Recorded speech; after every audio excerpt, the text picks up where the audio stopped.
మీరు మాట్లాడిన ప్రతి మాట మాలో కసిగా వర్ణిస్తుంది.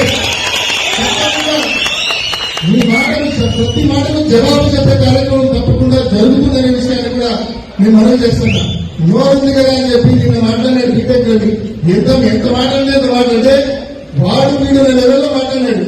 నీ గురించి అట్లా మాట్లాడడానికి నాకు ఎక్సేపు చెప్పు. నువ్వెంత, నీ బతుకెంత, ఈ ఊరు కన్న వేసి ముగ్గురే దొంగతనం చేసి బతికేవాడు నువ్వు, ఇసిగి దొంగతనం చేసి బతికేవాడు నువ్వు జగన్మోహన్ రెడ్డి గారి గురించి నోటుకు వచ్చేట్టు మాట్లాడేవాడుగా. నోరు జాగ్రత్తగా పెట్టుకో, మర్యాదగా మాట్లాడు. నీ బతుకు గురించి మాట్లాడడం మొదలు పెడితే మేము అధికారంలో ఉన్నప్పుడు నువ్వు ఎమ్మెల్సీగా ఉన్నావు. అప్పటికే నువ్వు ఎమ్మెల్సీగా ఉండి ఢిల్లీకి వచ్చినావు, విజయసాయి రెడ్డి గారి ఇంటికి వచ్చినావు. ఏమైనా ఎందుకు వచ్చినావు నువ్వు చెప్పాలి అందరికీ. ఆయన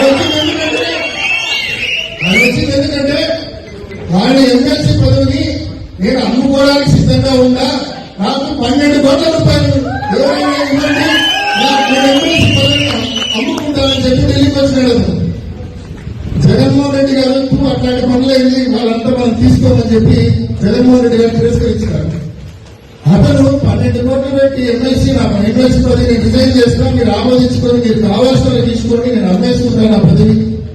అదేవిధంగా ఆ తర్వాత మీరు జాయిన్ చేసుకుంటే వైసీపీలో చేరుతా, మీరు జాయిన్ చేసుకోకపోతే నేను రమేష్ ను పట్టుకొని నేను బీజేపీలోకి వెళ్ళిపోతా అని ఆయన చెప్పిన మాట సాయిరెడ్డి గారు చెప్పినాడు.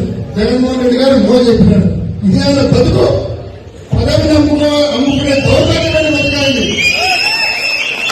ఈ రోజు వాళ్ళు వచ్చి మళ్ళీ పెద్ద మాటలు మాట్లాడుతా ఉన్నాడు. నీచమైన బతుకునేది నువ్వు కన్నా మళ్ళా నీ పార్టీ మంది నీకు ఏదైనా కట్టబెట్టా కూడా మళ్ళీ వైసీపీ అధికారంలోకి వచ్చినాక నీ బతికిదే మళ్ళీ పదవి అమ్ముకుంటానని చెప్తావు.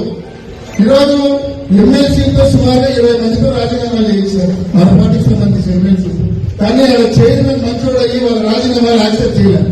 వీళ్ళందరూ కూడా 5 కోట్లు 7 కోట్లు పెట్టి పదవులు దొరుకుతున్నారు. 20 మందితో రాజీనామాలు చేయించినారు. మండల చైర్మన్ అక్కడ రాజీనామాలు ఆమోదించడం లేదు కాబట్టి వీళ్ళందరికీ పదవులు రావడం.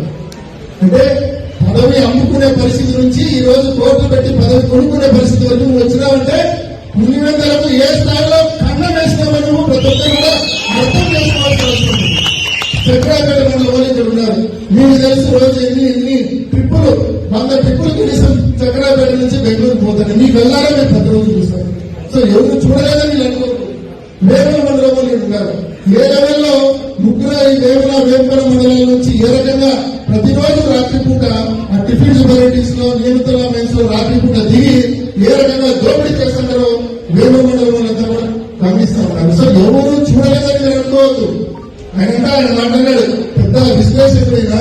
ఆయన ఏమంటాడు, మనమంట మన ప్రభుత్వంలో ఎవరిని బాధ పెట్టడం కాదు భయపెట్టామంట. భయపెట్టాం కాబట్టి మన వల్ల ఓటేయాలంట. ఆయన ఈ నీతి వాక్యాలు శుద్ధి వాక్యాలు బాధ పెట్టడం భయపెట్టడం కాదు. నువ్వు ప్రజల సొమ్మును దోపిడీ చేసి పారేస్తావు.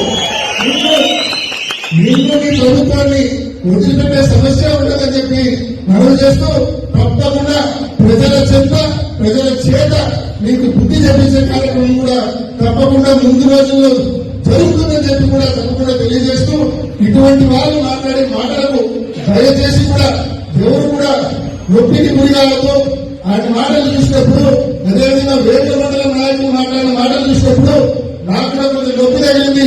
దయచేసి కూడా ఈ నొప్పిని ఈ అవమానాన్ని ఓపిక భరితాము. మన టైం తప్పకుండా వస్తుంది. మన టైం వచ్చినప్పుడు ఈ ఊరికి మంచి చేసి మనం ఎక్కడైనా టైం వచ్చినప్పుడు పక్షం కారణాలతో మనం కసిలో ఇంకా మంచి చేసి మనం సమాధానం చెప్తాం.